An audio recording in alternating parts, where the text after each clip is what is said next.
Elles l'ont fait. Les 245 participantes du Trophée Rose des Sables ont franchi la ligne d'arrivée vendredi 20 octobre à Marrakech, après 10 jours d'une course éprouvante. Parmi les concurrentes de ce rallye exclusivement féminin, de nombreuses soignantes avaient décidé de repousser leurs limites. Leurs premières impressions à chaud. On est heureuse mais vraiment vidée en fait, c'est psychologiquement que ça a été compliqué à gérer parce qu'il faut être endurante en fait, c'est vraiment le mot endurante et concentrée. C'était magique, c'était extraordinaire, c'était fort, vraiment très très fort.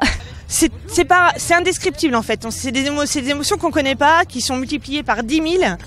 On sort quand même de notre zone de confort, surtout pendant l'étape marathon, où il faut dormir à même le sol, je te raconte pas. C'était génial, au-delà de ce qu'on espérait. Du coup, on a sympathisé avec la voiture balai qui nous a suivis tout le temps parce qu'on a toujours fini dernière dans toutes les étapes. C'était toujours très lente, on voyait. Donc nous, on voyait l'arche rose toujours se dégonfler derrière nous. On s'est éclatés, on était hyper complémentaires. Belle surprise en fait. Ouais. Et on s'est surpris nous-mêmes surtout. Le passage des dunes, là on s'est découvertes toutes les deux. On a vraiment passé un super moment. On est ressortis de là avec l'envie de le refaire tout de suite quoi. Ouais, on est fiers de nous bien sûr. On est super fiers de nous. On est fiers de nous. Ouais. Bah ouais. Notre diplôme de réussite, comme à l'école. Profession la plus représentée sur le Trophée Rose des Sables, celle des infirmières. Elles n'ont pas peur de faire de la route, elles ont aussi ce goût d'aller vers l'autre, nous confiait Elodie, l'une des organisatrices. Elle a eu l'idée de créer une équipe Solidarité Santé 100% infirmière. Pour elle, et pour les soignants en général, le défi, c'était donc aussi ça. On intervient dans une école, on a fait une action de prévention d'hygiène dentaire. Et on avait toute la team, donc les 8 infirmières, on a ramené dentifrice, savon, brosse à dents. Et on a fait une action sur place où on a montré aux enfants comment faire en fait. Voilà. Et c'était tout petit, 3-4 ans, c'était très très mignon. Et on s'est rendu compte sur une classe de 30 enfants qu'il y en avait un seul qui savait le faire. Utile, oui, maintenant il faut que ce soit appliqué.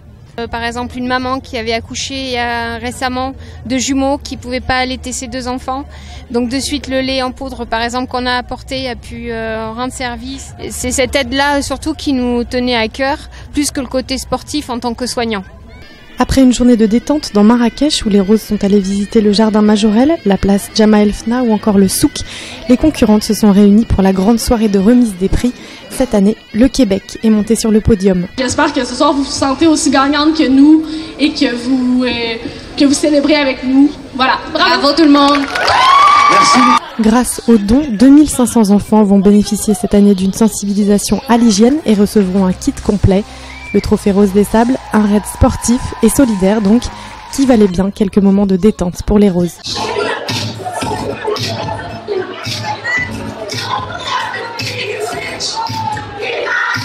Pour les roses et bibit! Ouais! Et bibit! Ouais! Et bibit! Ouais!